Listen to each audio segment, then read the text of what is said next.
The Republicans in Congress have decided that this upcoming week is going to be Crypto Week. You might be wondering why, because we're still reeling from children dying at summer camps in Texas, a FEMA that's totally MIA, a State Department that's firing thousands of foreign service officers who protect Americans working and traveling abroad. The current crises are more worthy of Congress's attention, but the GOP isn't interested in debating these current crises. The sad truth is that crypto laws are actually long overdue. It's been 16 years since the first Bitcoin transaction, and we have no crypto laws on the books. We've long heard from the media, crypto is the wild, wild west of laws. But that's actually really misleading. Crypto is very regulated, just not by any laws designed to regulate crypto. It's mostly laws written during the Great Depression of the 1930s. It would be as if we were to apply the laws that were written for radio transmitters and apply them to the internet, and then never update them. Yeah, it technically can be applied, but it's functionally broken. Without question, we need new laws that address the actual benefits and the actual risks. What are those benefits and what are those risks? Besides all those shit coins that make crypto bros into millionaires and the crypto scams that wipe out people's retirement accounts, the GOP isn't taking up legislation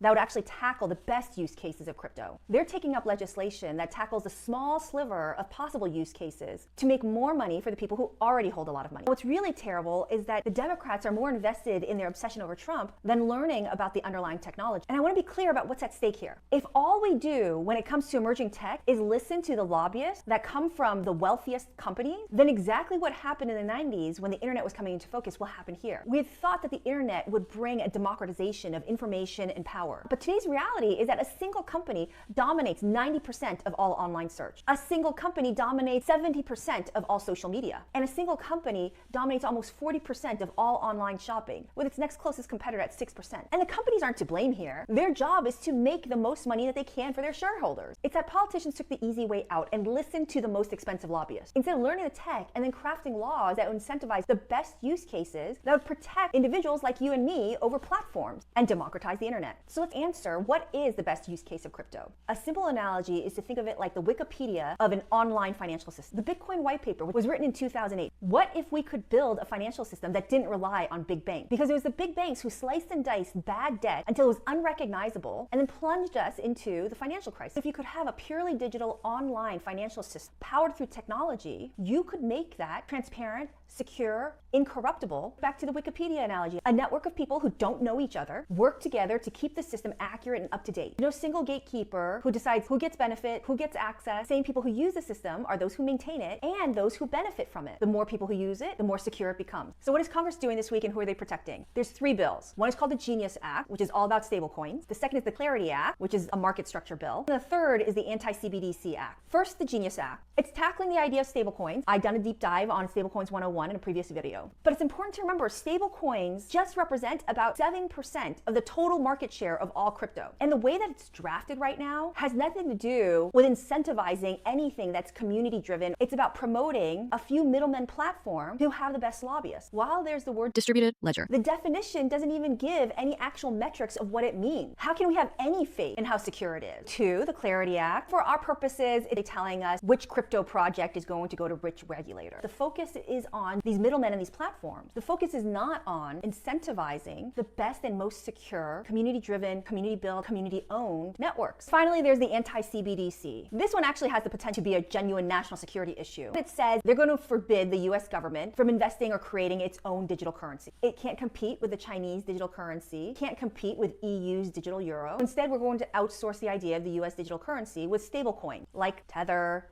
USDC, or the Trump stablecoin. Why is this happening now? When the GOP announced that they were going to make this crypto week, it was right as they passed the big beautiful bill, which is hated by Americans across the board. And it's something for the Democrats to hammer them on.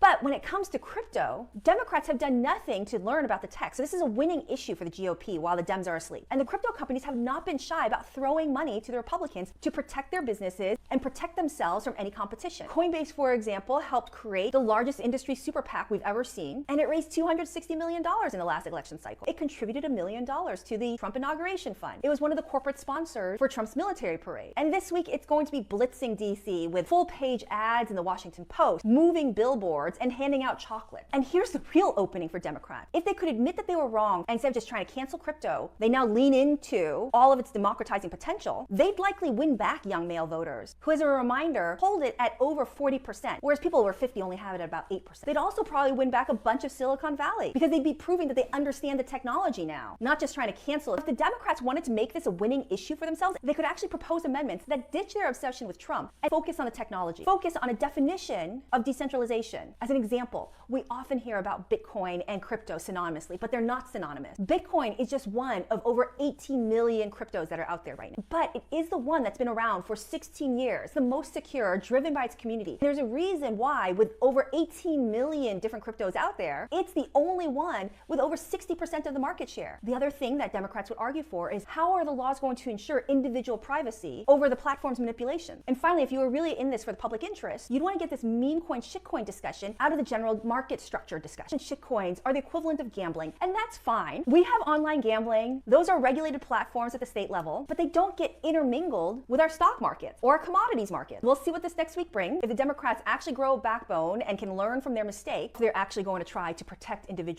and protect the potential that technology can bring. Or if they're just going to surrender the entire issue to Republicans and all of these fee-taking centralized crypto companies.